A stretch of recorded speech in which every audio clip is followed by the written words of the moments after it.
قابض بھارتی فوجیوں نے اپنی ریاستی دہشت گردی کی تازہ کارروائی کے دوران آج ضلع بارامولہ میں 2 کشمیری نوجوانوں کو شہید کر دیا۔ ان نوجوانوں کو اوڑی کے علاقہ صبوری نالہ میں ایک روایتی تلاشی آپریشن کے دوران شہید کر دیا گیا۔ دوسری طرف بھارتی قابضین نے آج جمعۃ الوداع کے بہت بڑے اور متبرک دن کے موقع پر سری نگر کی جامع مسجد سیل کر کے کشمیری مسلمانوں کو وہاں نماز جمعہ ادا کرنے سے روک دیا۔ قابضین نے حریت کانفرنس کے سینئر رہنما میر وائس عمر فاروق کو بھی سری نگر میں ان کے گھر میں نظر بند کر دیا۔ بھارتی قابضین نے جامع مسجد سری نگر کے اطراف میں بڑی تعداد میں بھارتی پیراملٹری اور پولیس فورسز تعینات کی ہیں تاکہ لوگ وہاں جمعۃ الوداع ادا نہ کر سکیں۔ دوسری طرف بھارتی پارلیمانی انتخابات اور ہندو امرناتھ یاترا سے قبل نام نہاد حفاظتی اقدامات کے تحت مقبوضہ علاقے میں مزید پیراملٹری دستے تعینات کر دیے گئے ہیں۔ مقبوضہ علاقے کے اہم مقامات پر سینٹرل ریزرو پولیس فورس یا CRPF، بارڈر سیکیورٹی فورس یا BSF، Central Industrial Security Force یا CISF، Indo Tibetan Border Police Force ITBP،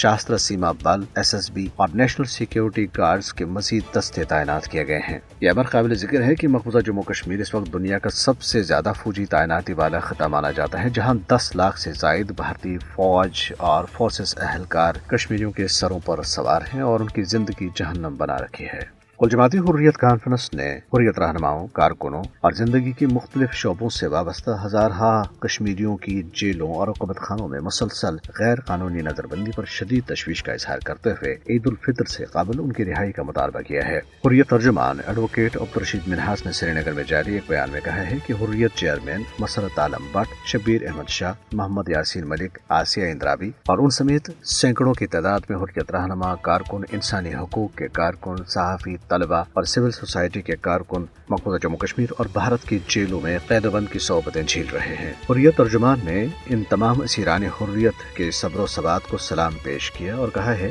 کہ یہ سب غیر قانونی بھارتی تسلط سے آزادی اور حق کی خود ارادیت کے لیے بے مثال قربانیاں دے رہے ہیں۔ نیشنل کانفرنس کے نائب صدر عمر عبداللہ نے BJP کو کڑی تنقید کا نشانہ بناتے ہوئے اسے 5 اگست 2019 اور اس کے بعد کی گئی کارروائیوں کے ذریعے مقبوضہ علاقے کو تباہ کرنے کا ذمہ دار قرار دیا ہے۔ سری نگر میں پارٹی ہیڈ کوارٹر پر پارٹی کارکنوں کے ایک اجلاس سے خطاب کرتے ہوئے انہوں نے کہا ہے کہ وہ کئی بار کہہ چکے ہیں کہ BJP نے اگست 2019 میں کشمیریوں کی بے توقیری، تذلیل کی ہے اور انہیں ناقابل تلافی نقصان پہنچایا اور ان کے ساتھ جھوٹے وعدے کیے۔